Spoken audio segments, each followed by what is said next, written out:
so excited to be here with all of you guys. It's so cool. So I love this building.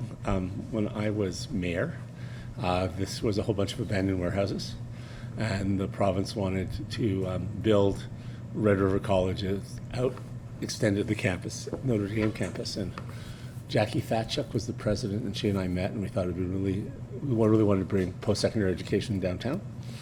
And so the city donated these buildings and a bunch of money and incentives, and this whole thing started. It was like a 2-year battle because the province didn't want to do it. And normally it's the province that would pay for this. This is normally like a provincial responsibility. So we started with a $28 million sort of incentive package and then the province eventually, after 2 years of fighting, came and put this building here. And I think it's one of the most important investments we ever made in the downtown because it's had the biggest consequence in bringing young people down here and connecting people who, because if you went to college or university, unless you went to University of Winnipeg, you were out at Fort Garry, you're just so far away from the city center. And for a lot of lower income neighborhoods, mixed neighborhoods, a lot of the diversity of the cities and Centennial, William White and the surrounding neighborhoods. So it's kind of cool having this place really in the heart of the city because it seems so many cities, all your colleges and universities are downtown, and then what makes your downtown so cool and fun. And now we're getting there. Just need to get a big chunk of University of Manitoba down here someday. So. Anyway, so that's it. I'm really excited to talk to you, and glad you're following the campaign. I don't know if you're sick and tired of it by now, that would be legitimate. I think it will be over soon. We'll get underway by asking about transit with Emma. Okay. Emma, I have some follow-up questions, but just to start off, I wanted to ask you your general opinion on the transit system right now and what you would do to improve it. I think it depends on where you live. Like, I live in a walkable neighborhood, and when I moved back to Winnipeg about 5 years ago, I had a plan. I wanted to, pardon me? Oh, no, it's okay. It's just, that was just a calendar notification.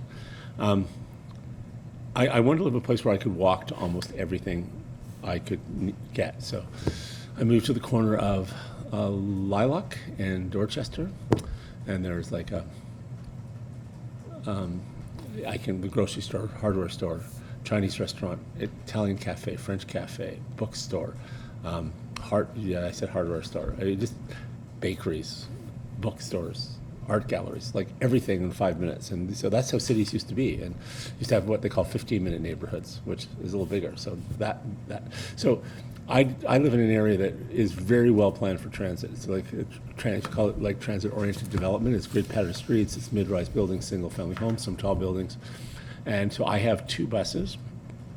The 18s, which is one of the major routes that runs along Cord and then comes up Main Street up north, and I have the 68 bus, which runs from along Grosvenor and then runs sort of through the Forks and then runs over to University of Winnipeg.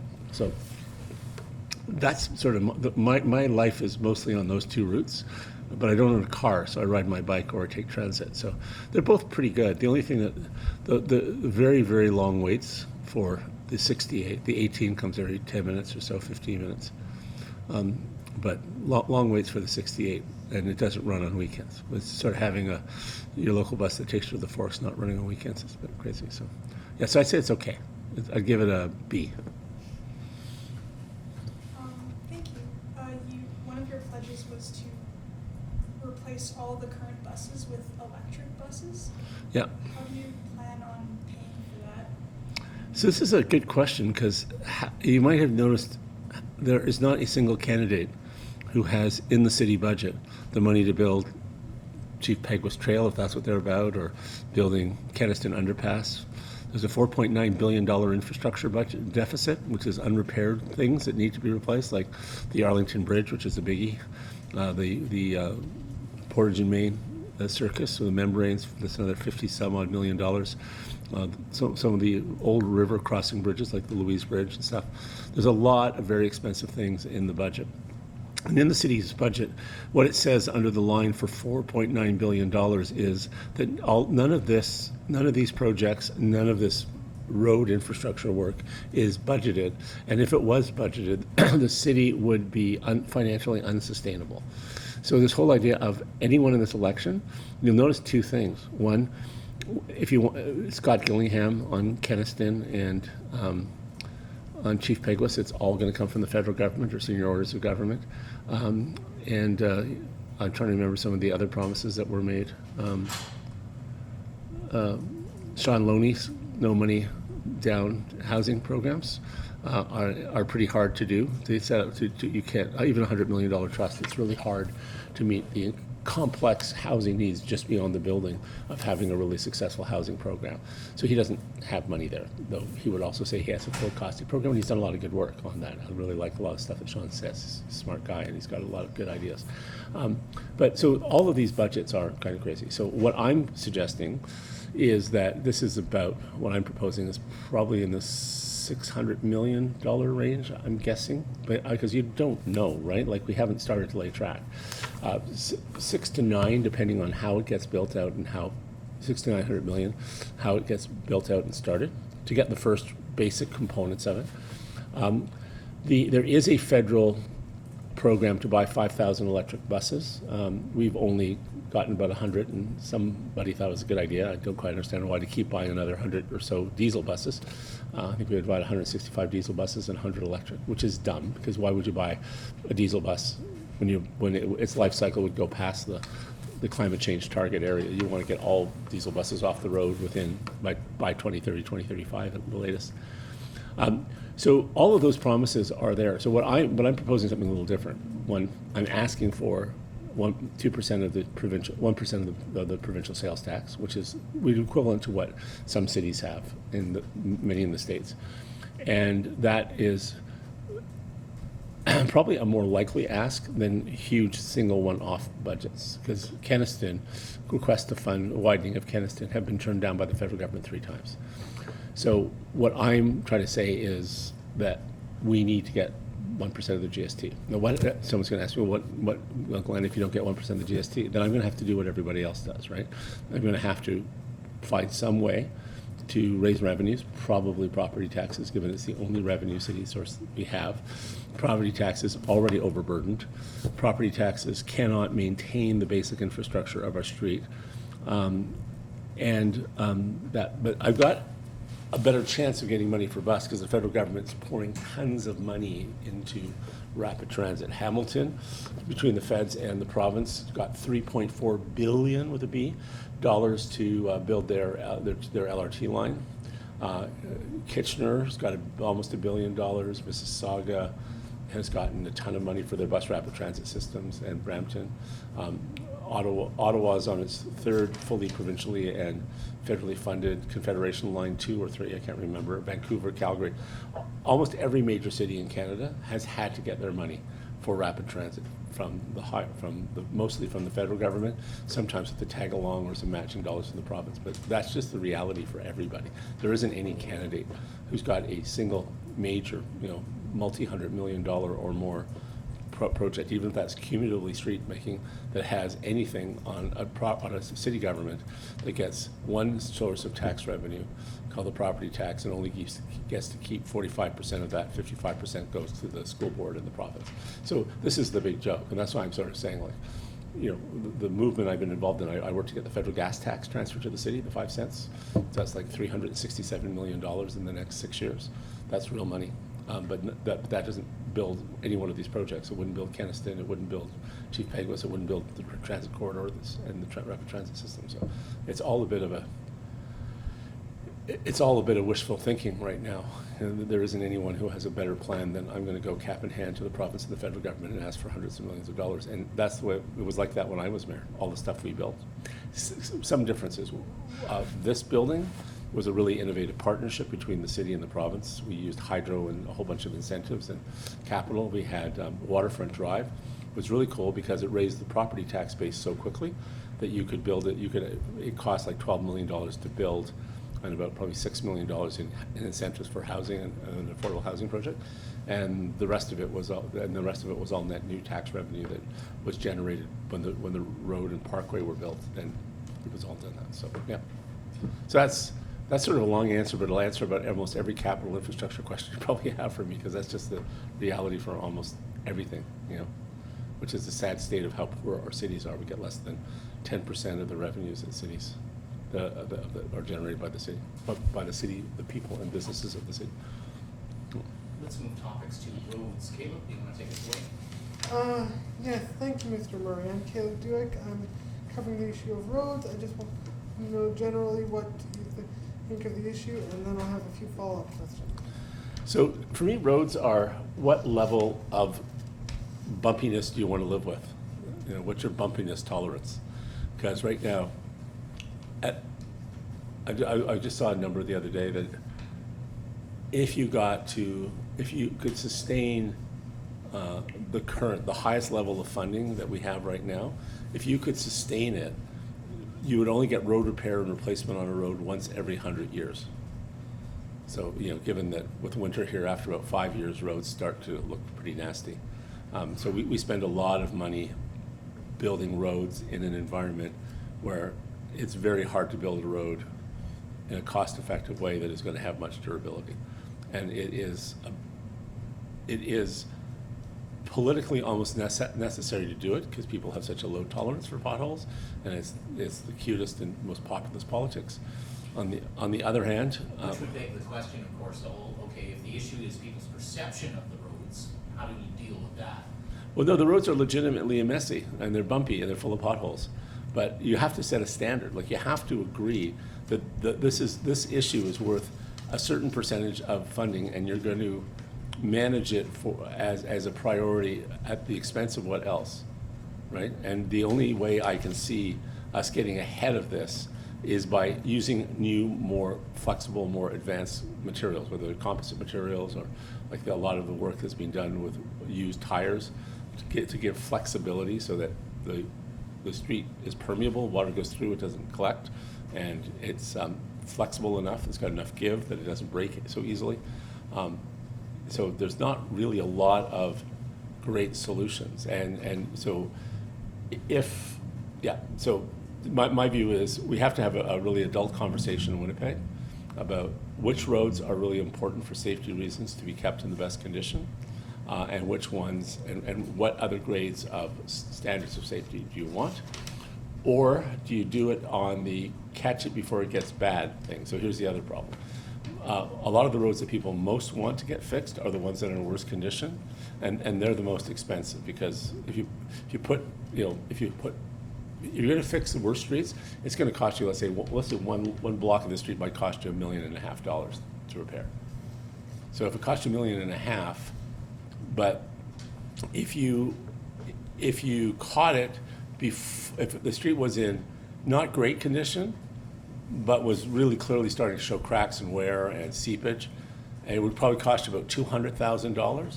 You could go in $200,000 and repair that street and get another 40 years out of it, or 30 years out of it.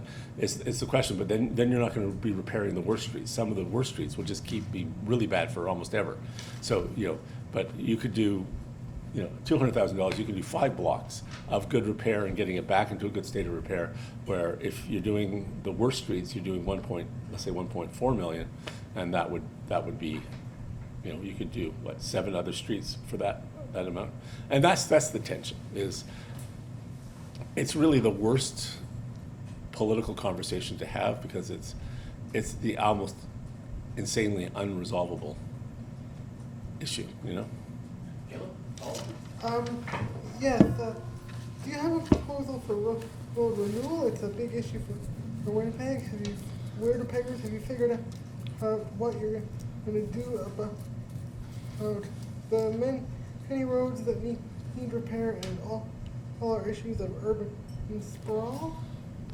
Well, you got to stop building so much new stuff, and the basic economics of a city are pretty easy to understand, and we don't follow them, because if you've been out to Bison Run, you'll get an idea of big houses on very large lots that take a lot of pipes and a lot of road per house. And the more land, the more kilometers of road, the more kilometers of pipes you have to use, the more unsustainable your city is. So you're really in a difficult situation in the city, because as it's spreading out, the density levels of density are decreasing quite quickly, which means that you're getting, depends on the area, you're getting a lot less taxes if it's mid-sized houses on large lots. You have really big houses, you're getting you're getting a lot of, what's the word I'm looking for? You're getting probably higher taxes per house, but the house is taking up so much room that you'd have in, William White or in Fort Rouge, you'd have 12 houses on that, or 8 houses on that space. So you've got that ratio of density, and this too many new parts of the city are like that. Now the way they compensate for it is they put in sort of mid-rise apartments, 3, 4, 5-story apartments, which is good because often the employment out there is a Walmart or a regional store, and so you only have big houses. People who work locally can't live there unless there's affordable housing. So if you've got affordable apartments in these areas, that's great. If you've got sort of a commercial and services retail economy on a highway sort of retail. But that's the other problem is the commuting issue, is that this idea of complete communities, which is a big part of the city, that it's a community you can live, work, and play in. Because the most cost-effective, sustainable city is one where you live and work in the same area, and you can meet most of your needs in the same area. As soon as you get into commuting and large volume commuting, your costs go through the roof. That's when you need the roads and the highways and the street widenings. And as you probably followed from this election, you're getting into the billions of dollars at that time for any kind of serious regional road or highway. Some analysts have already said, though, that we've sprawled our way past the ability of the city to ever be able to afford where we're at today.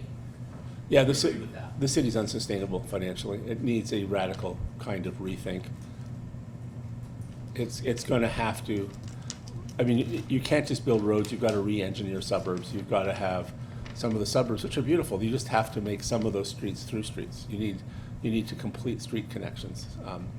You've got to look at infill, but there's so much infill needs. Like we just finished a study of a company I work with works as part of it's a software and sort of economic infrastructure modeling company, and we were part of a team looking at an investment stand for the Exchange District. One of the questions was, where would you put 20,000 people if you wanted 20,000 people within the Exchange District? What would you need?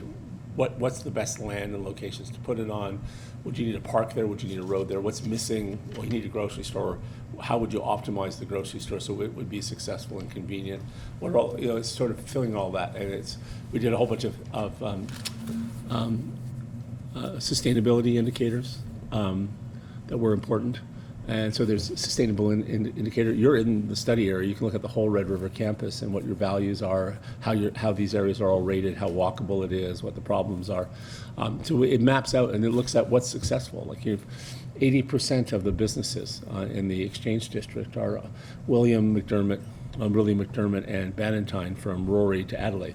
That's where the biggest concentration. When you actually look at a map and you see where all the businesses are, there's not much, And part of it is because these are where all the smaller blocks are. They're all like 80-meter, 100-meter blocks. Once you get into the massive blocks, like this way, no, it's not walkable. And the unusual question is that Chinatown had been so impacted by the Disraeli, by one-way streets and high through traffic. Very small blocks in Chinatown. It has the smallest blocks, which would tell you it should be one of the densest, most commercially viable areas, but it isn't because it's been used as those streets have been redesigned with slipways, so it makes it hard for pedestrians. They turned it into little mini highways. It's really kind of bizarre when you go down there. King Street is one way, Princess is one way. All the streets are, when you get up to Logan, you're basically looking at the off-ramps from really major regional streets. But it's interesting that there's always ironies in this. Kumkoon Garden, I'll close with this bit of trivia, has 360,000 visits per year. That's more people than go to the MTC and Concert Hall, combined. So you have this area that's dying, and if you're an urbanist, it's fascinating. You wonder why Kumkoon Garden, the best dim sum place in Canada in my mind, but it's just a singular institution, and it is the largest draw. The only thing in the downtown that probably draws more people to it is the Canada Life Center where the Jets play. We do in fact have to move on to a topic that's probably close to your heart, I would say, which is the active transportation situation. I think you were covering that today. Yeah, thank you. How important is active transportation to you, and what do you plan to do about it? It is extraordinarily important to me. I don't own a car. I live on my bike. Lately, I'm freeloading on my friends who do have cars, to be totally transparent and honest, because it's hard to do this when you're a candidate. But in my regular life, I love it. It's just, we have a real mismatch.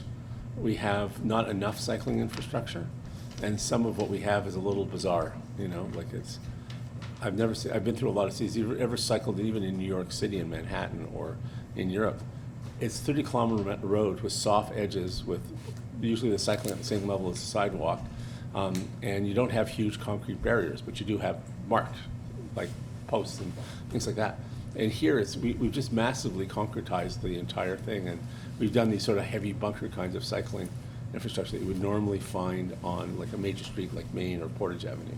So, so it really needs, I mean, it's good to have them, it's better than not having them, but we really need to think about a complete system, because right now, I can tell some of the people who are designing the cycling routes have never ridden a bicycle in their lives, and they probably haven't ridden down there because some of them come to some pretty bizarre dead ends. Like when the transfer off Gary Street, when you're coming north, and you get to Notre Dame, you have to go left. It's like a very odd kinds of configurations and poor connections. So that needs some real master planning work.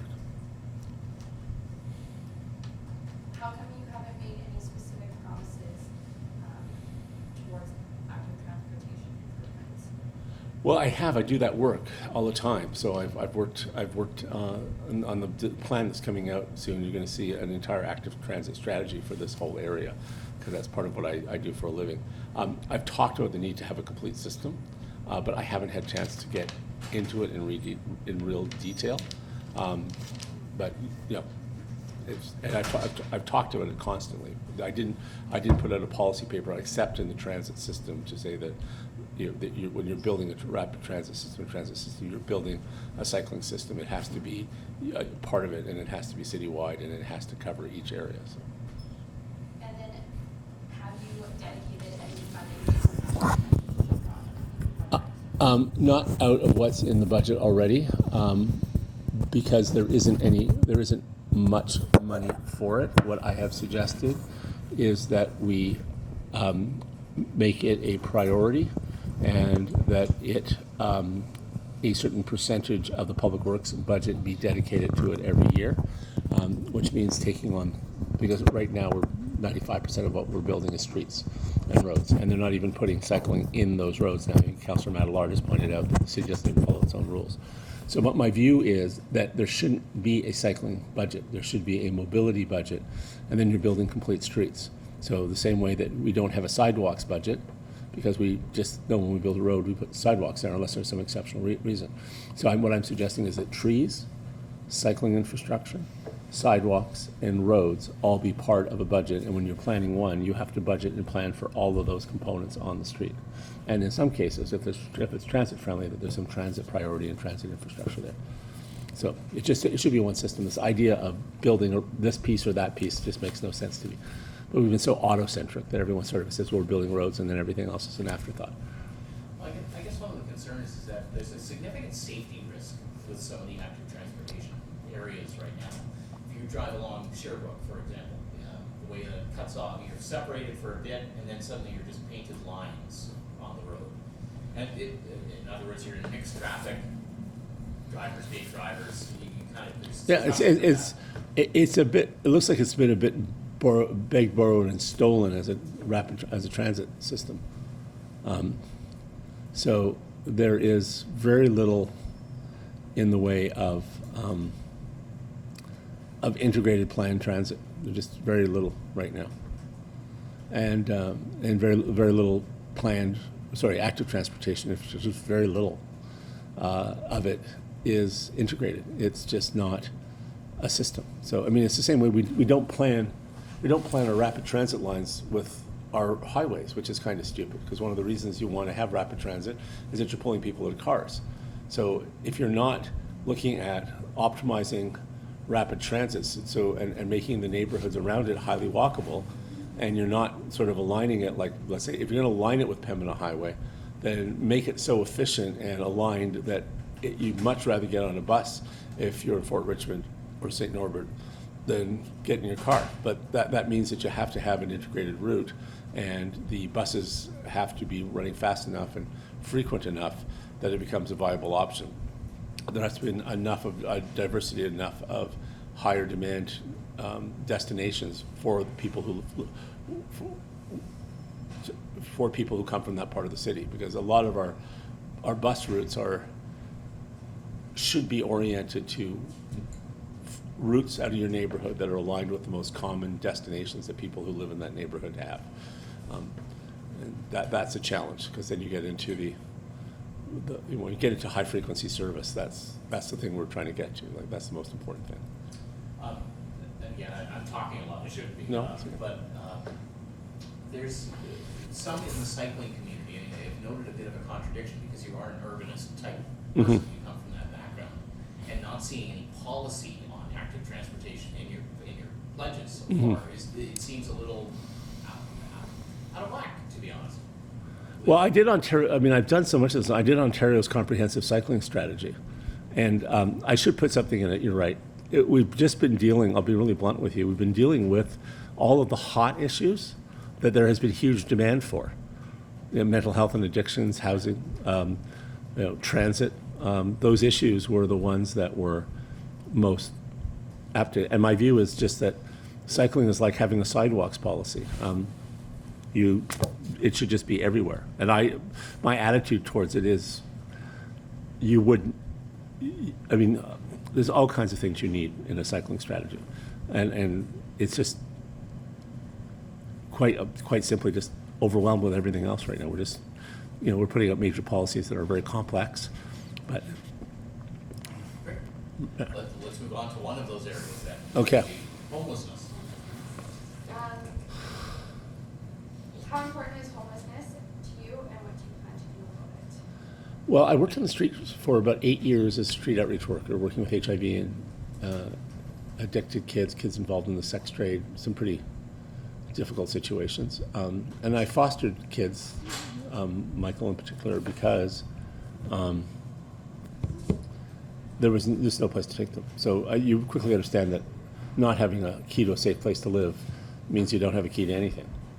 And so what I put out there is that we have to start working with the province. We have to do our stuff with paramedics, not keep dumping people in hospitals in the Main Street project, but to take them to mainline community health centers like Mount Clinic, Mount Carmel Clinic, and Nine Circles and others, and get into a street outreach program, and then get the paramedics co-located near the near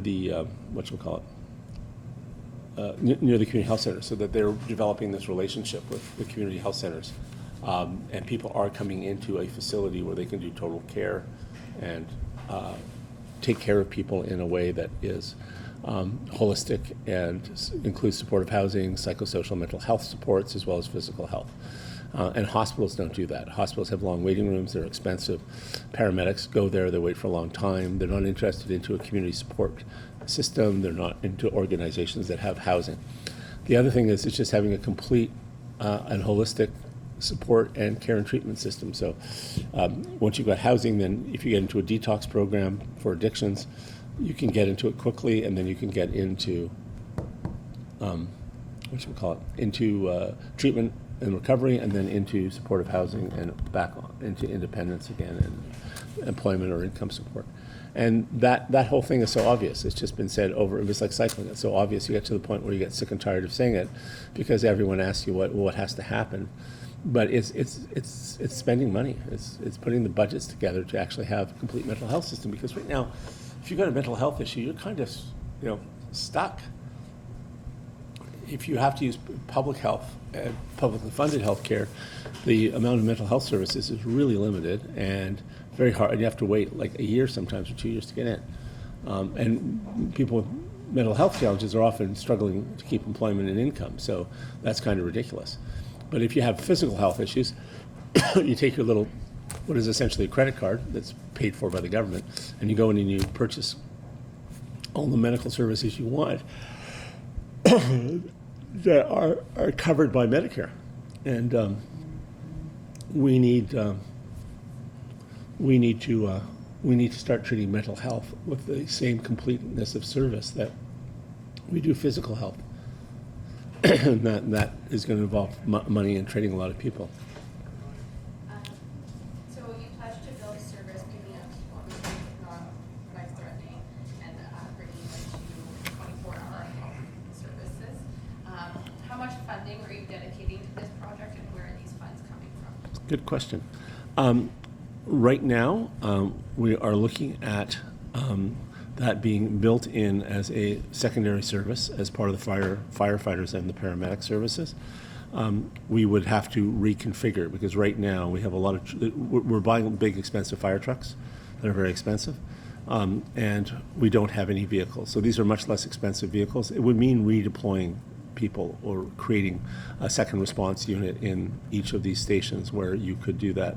That would actually save money because it would mean you would leave the big expensive trucks in the station more often and you would have smaller vehicles that would go out and pick people up. So I don't see a major cost there.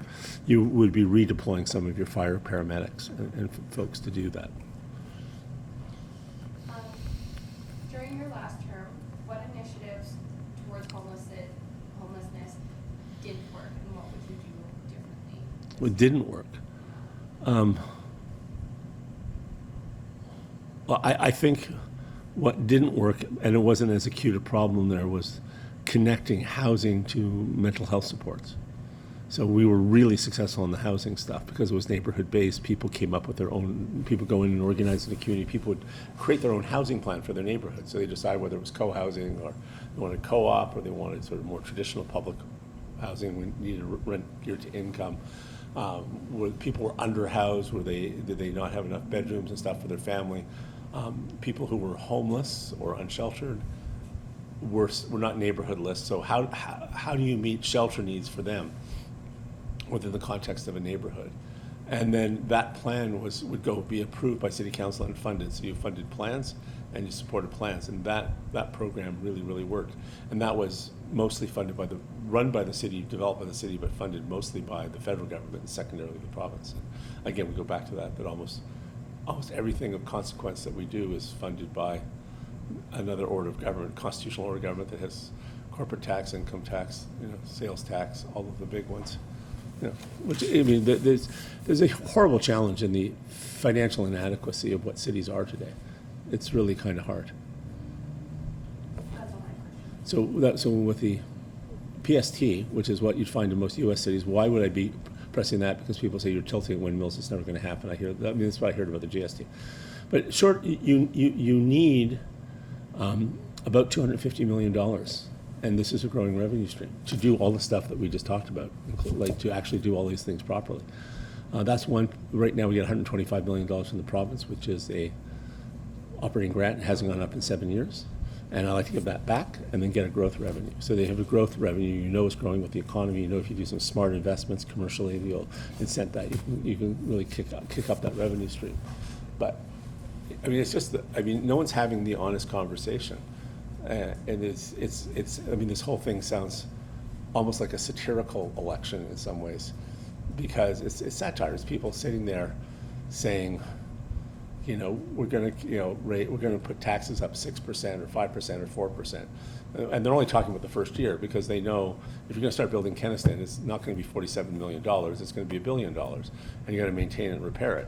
So if you start just thinking of that one project, let's say we do the small version of it, $565 million. Where's that money going to come from? That would take all of the property taxes paid to the city of Winnipeg in 1 year just for that one project. It's just ridiculous. So either, like, we live in Canada in this altered universe of cities that are so massively underfunded that the only thing you can do when you're running for mayor is beg for money from the other levels of government. That's it. It's ridiculous. I guess the issue becomes is that, other mayors have asked for that money as well, that growth revenue from the province, and haven't gotten it. So whoever really asked for it. I'm pretty sure, okay, let's set Mr. Bowman aside, but I'm pretty sure, going on memory here, that Sam Cates did. I don't think so. He wasn't in that space. I did, but we didn't push it when the province started pushing back and the federal government started saying, oh, we like this conversation about gas tax. So you got to be strategic. But we're past that now. We're into a point where provincial revenues are sustaining significant tax is essential. I mean, I'll just say, if we don't have $250 million coming from that's independent and sustainable long term, the city's in real trouble. Like, it's way beyond potholes. It's in real trouble, like just in maintenance. You can't maintain all you've built. I mean, do you ever follow my beautiful Winnipeg? Michelle Duran Wood? Oh, yes, yeah. Yeah, so, Winnipeg of my heart, I believe it's called, yeah. yes. Yeah. His analysis, So that's Deer Winnipeg. Dear Winnipeg. Yeah. Michelle, it's Dear Winnipeg. His analysis is pretty spot on. He'll look at a subdivision and development and he'll say, okay, this is how much it costs, this is how much revenue is coming in, and then this is when the repair bill goes up and this is what happened to your revenues. So, I mean, he tracks it out really well. Like, we need to do that. Because until we have that measure twice, cut once kind of conversation, we're just going to continue building an outwardly expanding city that every year is going to use more land, have more pipes, and more pavement per person than it had the year before. You know, we now build more new kilometers of road every year than we actually fix. Has anyone asked you yet about an impact fee? About what your view is about what the prior councils tried to do with the impact fee? Has anyone asked you about that yet?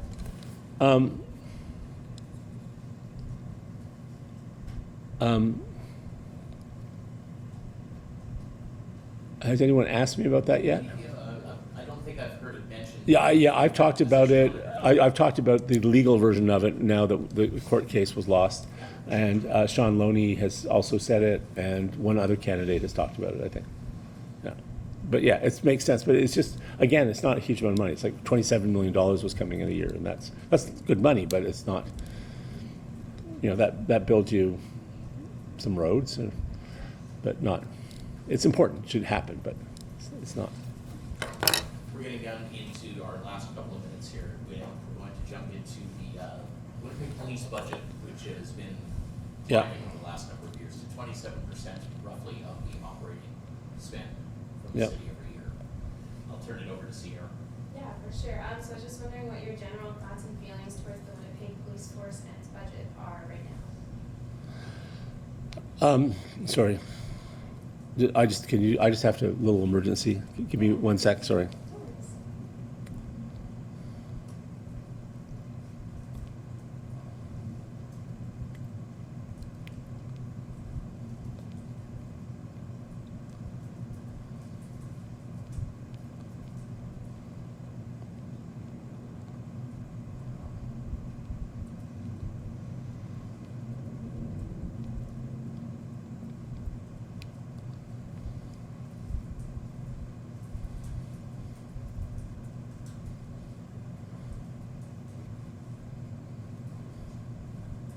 Okay, sorry. So yeah, I was just wondering, reiterate, what are your general thoughts and feelings towards the Winnipeg Police Force and its budget use right now? Okay. I'm really sorry. Yeah, no Okay. worries. Katie, you there? Do me a favor. I just realized that that cartoon on the website on the document, we didn't clearly state that 1% of the business tax. So we pull it down. Yeah, put that sense of it. That's just kind of time sensitive. Okay. Great. Okay, thanks. Bye. Sorry about that. Welcome to an election campaign. Okay. Well, it's growing at an incredibly rapid rate. When I was mayor, it was about 18% of the budget. David, we have a Burma ship, eh? Yeah, you gonna let them know? No, I know, I just don't want them to be all panicking, where we are. And now it's 32%. Partly because it's growing fairly rapidly. But partly just because almost all of the growth in staff has all been into first responder services. And it's been pretty much flatlined on the other side of it. So when almost all your new tax revenue is going into either roads or first responder services, all the other departments are suffering, which ironically means when you don't have proper building inspections, housing programs, parks and recreation, all of those things, community centers, libraries and pools, those neighborhoods deteriorate, and you need more police, and you need more fire, and you need more emergency response, and you need more housing repair.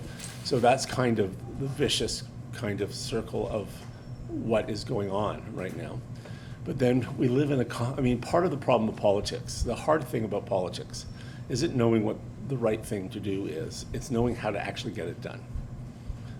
So we know that policing as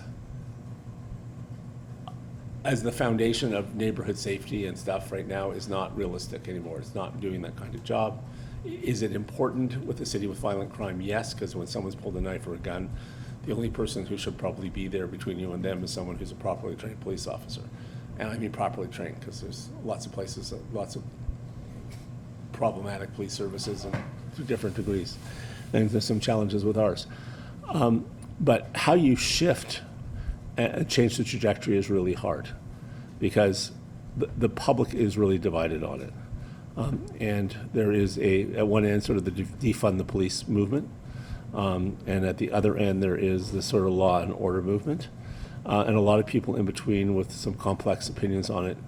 And it's how do you actually engage people to move people forward? So clearly, how do you redefine policing away from being so overly specialized? So we had a TAC unit that used to have 6 part-time constables trained in, this is sort of when there's, I'm trying to remember the proper name for it, but it's basically saying that when police are shot or there's a tactical issue where you need snipers and that kind of stuff. So and then there was a fight out on Jubilee where a police officer was shot. And right away, they ditched the 6 part-time TAC trained officers and they took 40 officers, including those, and made them full-time TAC officers. So they used to be part of the general patrol. They would be out policing. Now they're not. They just do this one specialized area. We got things like a helicopter, which absorbed more resources and became quite specialized. And so a lot of the police got pulled into all of these specialized areas. So we lost all our community constables or beat cops. All of the police officers that most people felt fairly good about, that most of the neighborhood police officers over the decades were the ones that people knew were well liked, understood. They often came from the communities they were working in. They came from the racialized groups they were working in, and they were familiar, and they didn't show up only to arrest you. They were there to help you out. And it was interesting to me to see how different the perception, the relationship of the police are from those days, even in neighborhoods that are highly racialized and quite low income or more marginalized. The police used to be really a huge part of getting a lot of these sort of drug houses cleaned up, and they were working with the local community development groups and community garden groups and housing groups. That kind of relationship isn't there in the way it once was. There's now a real tension. Get police out of schools, the SROs, which I think is probably a good idea because you need food and a lot of other things in schools, not police officers. But there's this whole tension and suspicions, and because of the funding problems in municipalities and the difficulty in controlling the police budget in the first place, police budgets have just grown, and it's easy to, turn the lights out in the library for another day a week than it is. I mean, the microcosm of this whole thing for me was the Centennial Library, which they closed on Sunday, and then the police officers needed a place to park their cars because that new awful, apparently massive police station didn't have enough parking for them that was secure. So what they did is they took over the parking lot in the lower level of the library. So the library loses $265,000 in parking revenues, and the police get their secure parking. And they just closed the library about a year or two ago to save $265,000 by closing it on the weekend. So it's like ridiculous, right? You see this direct feedback into the destruction and loss of access to community services at the same time we're doing we're massively expanding police. And and even though it's a cruiser car system, we had 28 cruiser cars when I was mayor. We now have 28 cruiser cars again now, all these years later, and they're just not responsive. Yeah, I guess that kind of leads into my next question.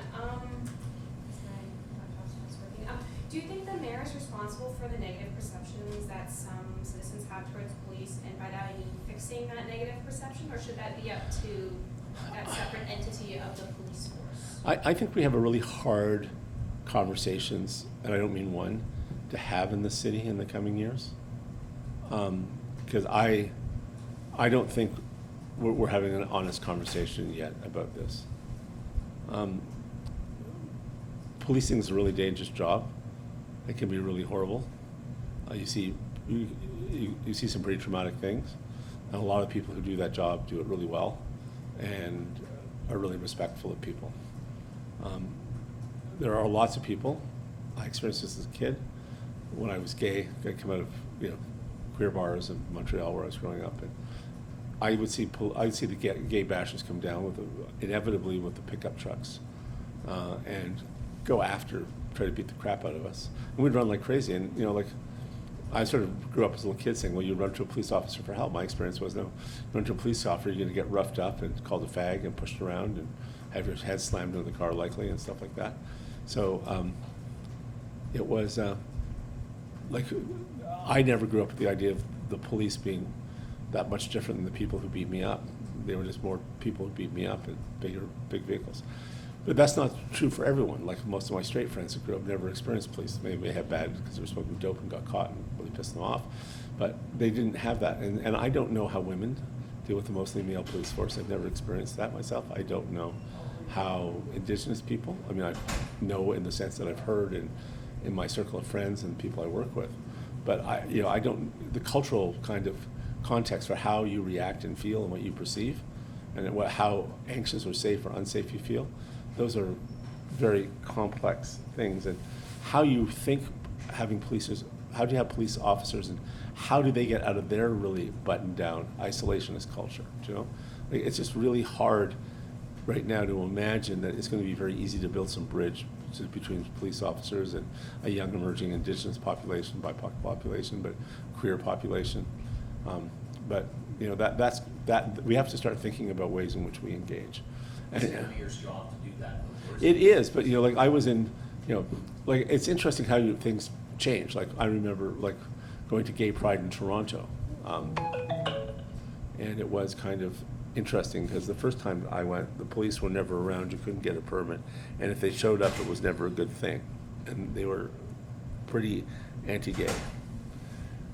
10 years later, I went back to Pride in Toronto, and the police were out with recruiting booths, recruiting gay, lesbian, transgender, non-binary folks. It was kind of bizarre.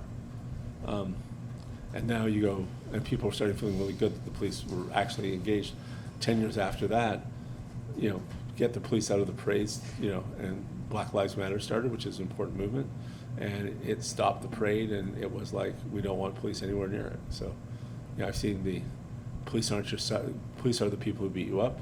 Police are the people who show up and want to recruit you and give you a job, and police are a problem that we don't want to associate with them anymore.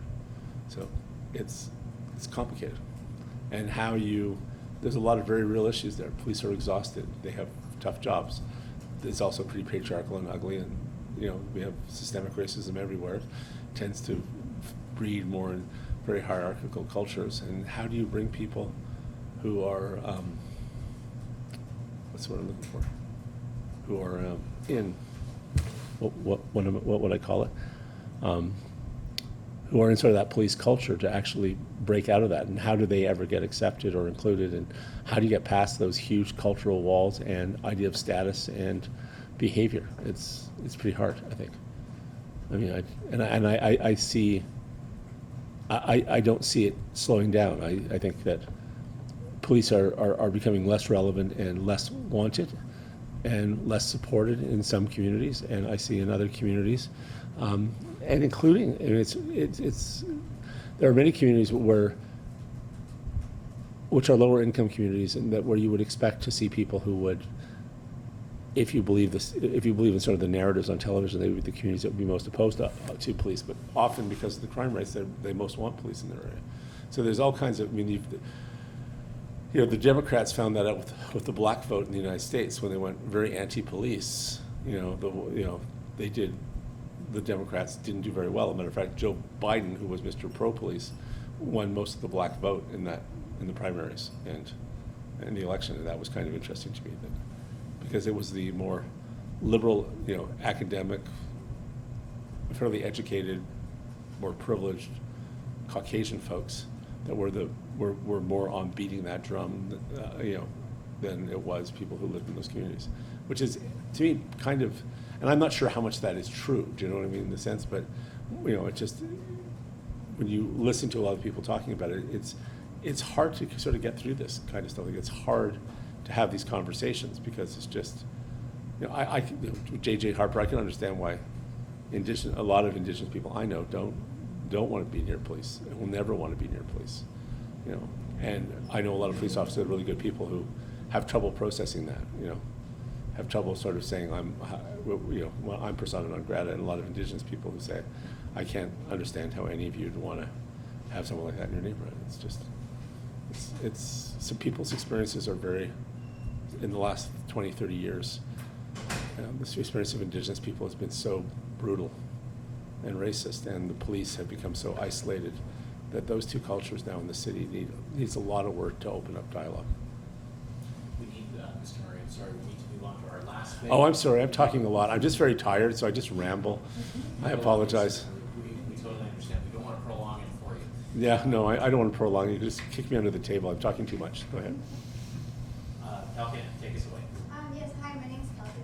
I'm going to be asking you a question about crime prevention. So generally, if I could just get your thoughts on how crime prevention is acted out in the city of Winnipeg and how it can be better. Well,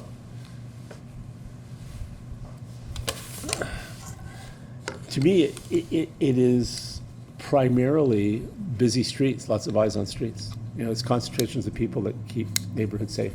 If you can see and be seen by numbers of sets of eyes, it's probably a pretty safe area. Then you get into lighting, good sight lines.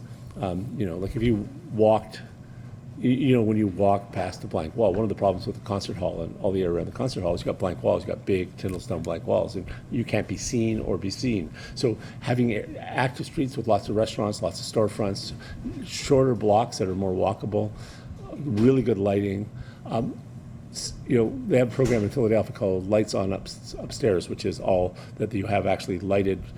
You have people living in what used to be the offices over the stores. So you take a lot of these commercial buildings, which is starting to happen down here, and you convert the upper floors to residential, and often there's an art gallery or a thing. So that busy streets and active storefronts is the most safest kind of neighborhood. If you get into varying degrees of isolation, deteriorating housing stock, loss of population, broken physical environment that's degraded, poor sight lines, bad lighting, all of those things will start to drive your crime rate up. Lots of businesses, lots of bankruptcies in an area. Those are pretty much the polarity of stuff. And then with your mention about the amount of Indigenous people that are moving into the city and coming in like that, what are your plans to address violent crime towards Indigenous women and girls within the city of Winnipeg? Oh, wow. Well, first is to start by listening to them and working with plans that they're creating. So I spent the better part of a day with Diane Red Sky and women I know at Mama Wee, and we just talked about how they want to change the streetscape lighting, how they want to have transit more free or very affordable, that they want safe housing, keys to safe housing. It's a lot of it is just how we treat each other, unintentionally. Often we can be invisible, or other people can be invisible to us. It's a lot of education and awareness. I know in my life I catch myself sometimes just not treating people the way I would like to treat people. Like you sometimes just don't. How do I put this? Every year of my life, I have become, I would say, more and more and more self-aware. Do you know what I mean? And I think people's expectations are there. And the reason I raise that is because I just think we have increasingly got a hierarchy of people, how valuable people's lives are. And Indigenous women and girls sometimes are the people that we don't see very much, that they're not as visible as a part of the reality to us, and we don't understand the amount of violence that they're exposed to and the kind of patriarchy and racism they're exposed to and how that happens. How do people actually get picked up so frequently and taken to sites? How do they get dumped in rivers? I did work with street kids, and I would see a lot of kids that I worked with disappear. And I, to this day, I was amazed at how that could happen, and someone could be missing for such a period of time and no one would call it in, and the scale at which that's happening at, and the scale at which women are hunted down by predators and picked up and taken, and it's just that. I mean, it's like I started foster care kids just because I just realized it's not someone else's responsibility. I became really aware that I had a nice home every day. I had extra bedrooms in my home, and so when I was approached by one of the kids' social workers and said, "Would you take care of this child?" I had to go through a whole lot of personal kinds of assessments about that, but I also just had had trouble getting my head around how this child was born, lived on the street, and was going to bed, hurt, addicted, cold, wet, hungry every night in the city, and had a family person who lived in one of the suburbs here. It's just to me that we live with this incredible indifference to other people's lives. If it was someone we knew, it was our child, we'd just be horrified. But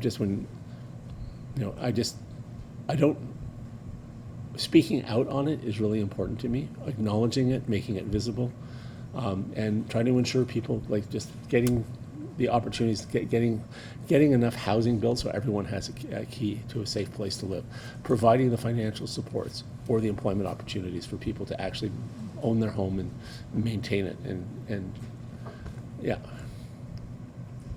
then really quickly, you mentioned how speaking out about these things is very important. So, as mayor, do you plan on would you plan on creating a platform for safe arrest neighborhoods of Indigenous women and girls, or how would you plan as mayor to speak out about? Well, one of the programs that's really interesting to me is Powerline, that is in Point Douglas. It's controversial, but there are a lot of people who find that has really gotten a lot of the violent, particularly violent men, out of the neighborhood. There are some people who think it's just stereotype people, and what's the word I'm looking for? That, how did one person put it? What's the word I'm looking for here?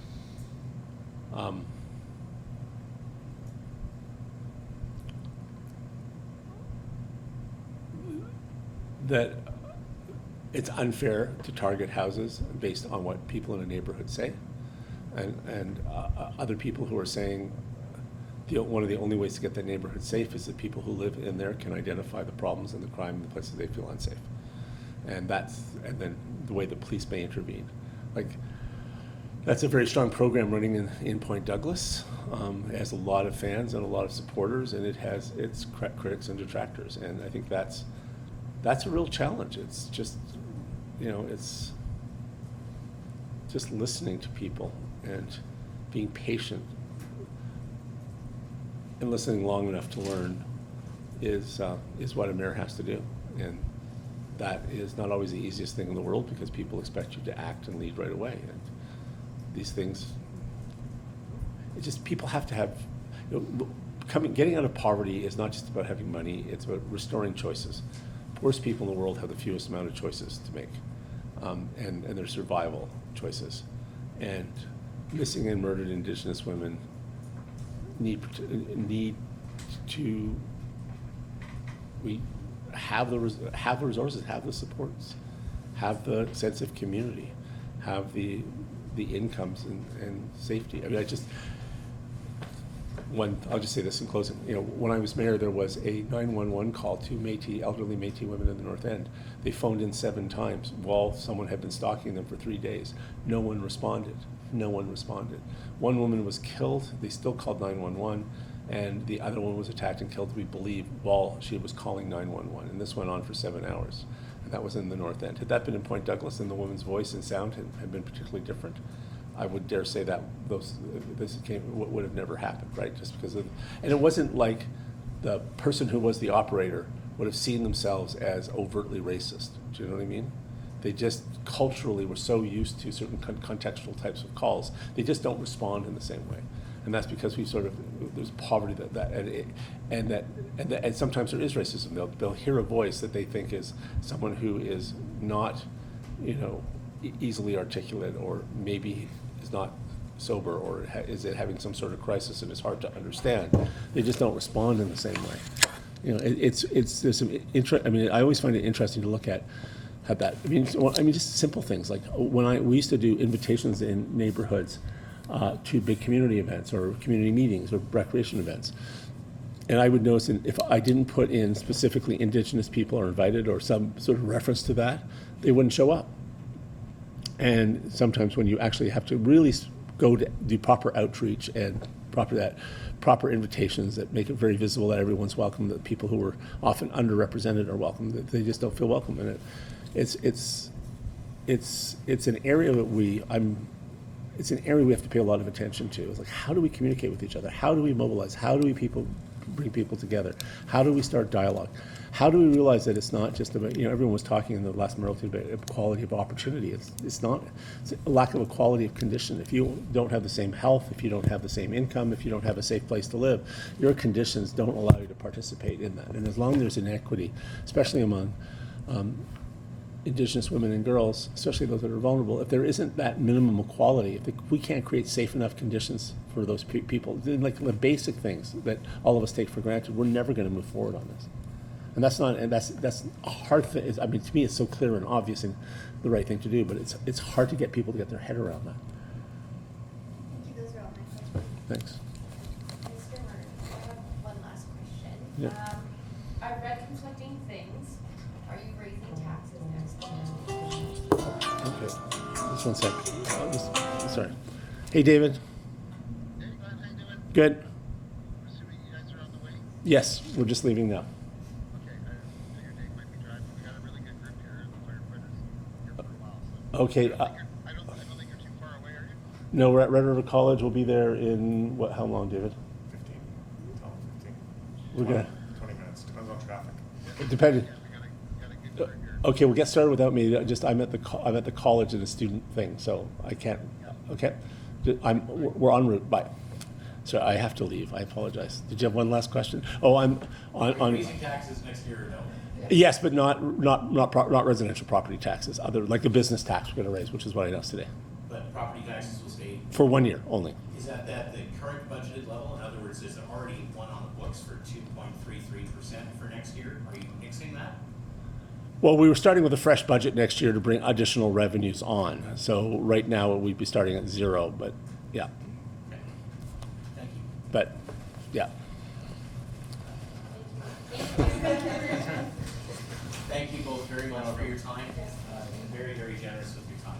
Thanks. No, I appreciate Thank that. you. But we have about 5 additional revenue sources, so we will have more than we would have with the 2.33 tax revenue. So we're replacing it with additional revenues. I think that should probably be clear. Okay. Thank you. Thank you.